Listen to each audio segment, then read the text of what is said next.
What's up, everyone? How you doing? Great.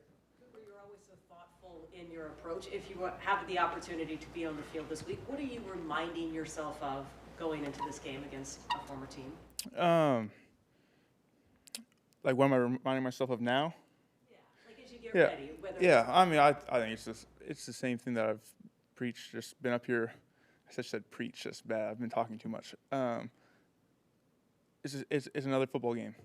Get out there, play your game. Yeah. I mean, love these guys. Love so many of the guys over there, and by the end of the day, gotta go play a football game. So that's gonna be what it is. Try to treat this the same as any other game, and yeah, go out there and just be able to lock in, do your job one play after the next, and take that play-by-play mindset, and yeah, same as usual. Word is that they're going to do some sort of tribute to you there. And, how do you acknowledge that and also stay locked in like you're talking about? Yeah, I don't know. I didn't know that. I don't know. I mean, I didn't die. I'm here. So yeah, I mean, I appreciate it. It's obviously so thankful for my time there. Incredible experience. Built so much with just the fans, with the guys that I was able to play with, and just great experiences. So nothing but love for that city, and yeah. But I mean, like I said, you gotta be able to lock in for the game and what's ahead of you. So I think it'll be fun. I'm excited to go out there. It's a really good football team, and present some great challenges for us, and excited to go out there and compete. in what ways has talking football with Mike McDonald made you a better player? I say, yeah. I mean, 8 years of meeting with the head coach and talking offensive ball, and now I get to see the other side of that. And I think that's been really cool, just being able to dive into maybe some details and things that I didn't get to before, just that naturally come up in conversation. And I mean, like some of the coaches here say, Mike's a virus. He wants to adapt. He wants to be ahead of the curve. He wants to be he wants to be adapting to what's happening and be ahead of you before you get on the field. That's your beaters. It's too late. And so it's been fun kind of talking to him and learning the nuances of some of that stuff defensively. And it definitely helps in terms of offensively. Some of the things that are being presented defensively across the league, because when you're playing good defense, you're going to start seeing those things kind of permeate throughout the league. So it's nice to be a part of that. Mike's gonna downplay anything that's about him and him and McVay and all that. But as someone who's played for both of them, does it kind of excite you to see how these two kind of try to outsmart each other? Yeah, because it is kind of in the same way. They definitely want to be ahead of things.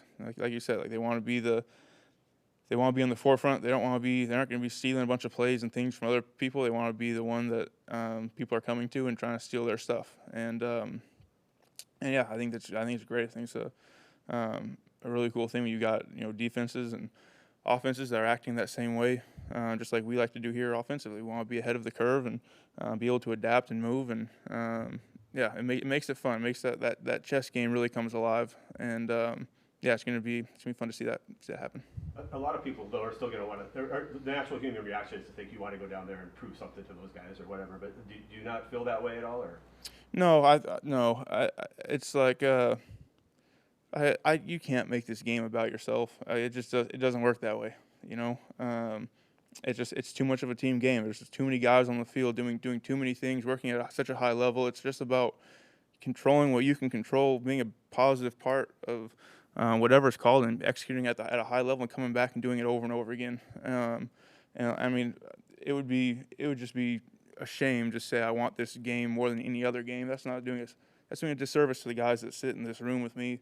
That would hold back anything from them because of my own ambitions or wants or desire. I'm coming in here every week and giving my all in my preparation and what I'm doing. And when I step on the field, you're going to get the best that I can offer you, because that's what the guys here deserve. And so that doesn't change based on any outstanding circumstances for myself. What was your favorite experience with the Rams of all that you did? My favorite experience?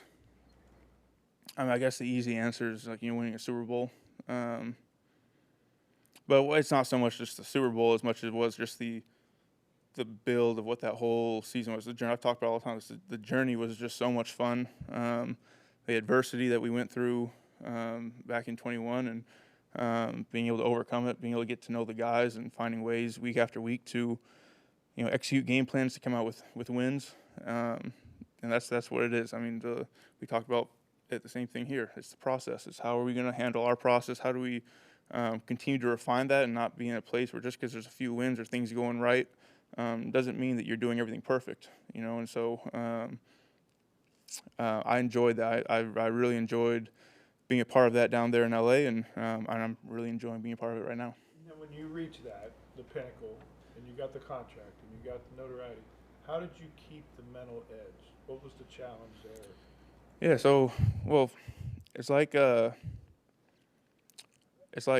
climbing a mountain, right? Like people talk about climbing a mountain all the time, but the thing that people stop talking about is like what happens when you get to the top of the mountain. Like you just see another mountain out there. You're like, there's another one. And if your whole goal was just to get to the mountain, you feel pretty let down looking and seeing, like, oh, there's just another mountain out there. But if your whole thing was like, man, I enjoyed every peak and valley of this thing. I enjoyed every ice patch that we had to scale across, everything. Every time I fell down, I got back up and was able to push through. Like, I enjoyed that so much.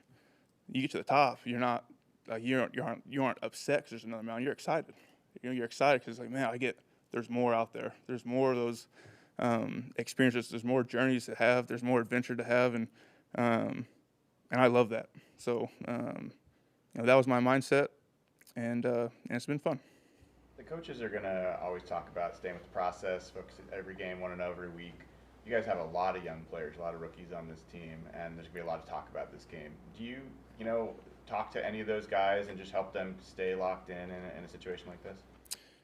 Yeah, I mean, I think we do such a good job of it here. I mean, the coaches do a great job in terms of the preparation, because that's what it is at the end of the day, right? If you're stepping on the field and you feel like a moment's too big, well, you just didn't prepare yourself. You do your preparation, and you're good. You've played this game, and all the other stuff, all the other factors, everything that happens outside of the things in this building, that stuff real quickly goes away if you do your preparation the right way.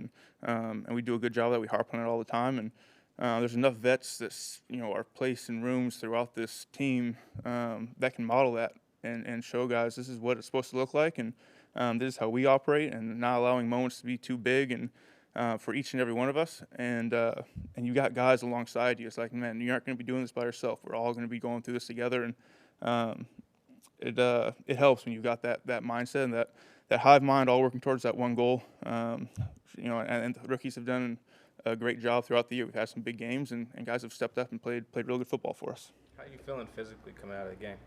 Good. Yeah, I'm good. It was I'm glad I was able to be a part of it last week, but I'm feeling good. Excited to go this week. It's kind of more clear what makes a receiver able to beat man coverage and what skills are required. What makes a receiver tough to cover against zone? Yeah, I think there's just a feel and understanding of where guys are going to be at. A lot of the times you're running past the zone, you're running past guys, and you've got to understand, well, where are guys dropping when your back's to them.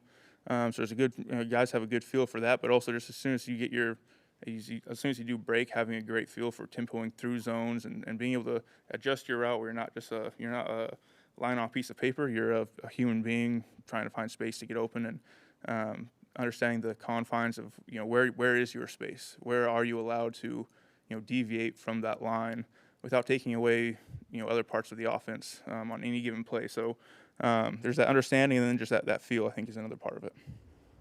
When you talked to us in the spring, I think you mentioned not getting clarity as to why the Rams released you. Did you ever get to a point where that didn't matter to you anymore, getting clarity or closure, so to speak? No, yeah. I mean, I think so that is important, and I was able to have some conversations, in private with people in that organization, and try to get to that point, and so it was important. It was important enough for me to reach out and try to get that. So I'm glad to be at that place. I'm looking forward to being able to see some of the people there pregame, give them a hug, and but then when it's time to go, it's time to go. Why was that important to you? Well, like I said, it was a meaningful place for me. I mean, I enjoyed stepping on that field for 8 years and representing the city of Los Angeles. I tried to do it to the best of my ability, and it was important to me. It was important to me for the guys in the organization and the guys that I was preparing with, and it was important for me for the fans and what we wanted to build there. And the relationships were just too important to feel like that was broken.